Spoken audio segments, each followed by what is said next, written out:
दोस्तों, एक बड़ी खबर नेपाल से सामने आई है और वो खबर सुनने के बाद अब हमें सतर्क रहना है। हम सबको सतर्क रहना है, सावधान रहना है, क्योंकि हमारे देश में अराजकता का माहौल पैदा करने की कोशिश ऑलरेडी शुरू हो चुकी है पिछले कई महीनों से।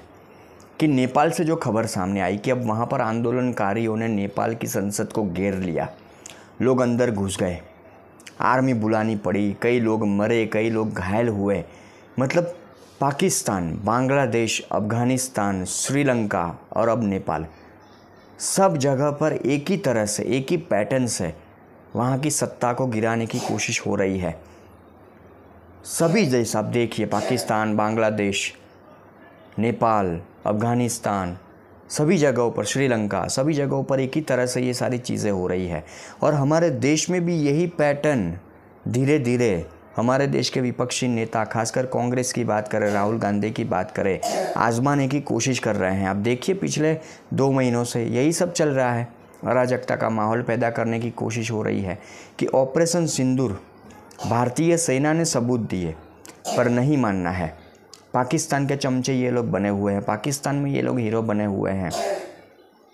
बिहार चुनाव को लेकर किस तरह की बातें हो रही है, अराजकता का माहौल पैदा करने की कोशिश हो रही है। मतलब ढेर सारी चीज़ें, ढेर सारी घटनाएं जो हमारे देश में लगातार हो रही हैं।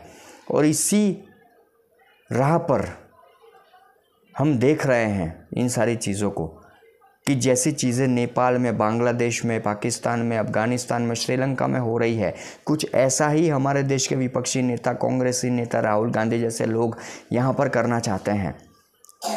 देश की जनता सतर्क हो जाए, सावधान हो जाए, वरना हमारे देश में भी कुछ ऐसे ही हालात होंगे। हमारे देश को ये लोग बर्बाद करना चाहते हैं। हमारे देश का विपक्ष हमारे प्यारे भारत को बर्बाद करना चाहता है, पर हमें ये नहीं होने देना है। फिर एक बार कहूँगा, सतर्क रहना है, सावधान रहना है।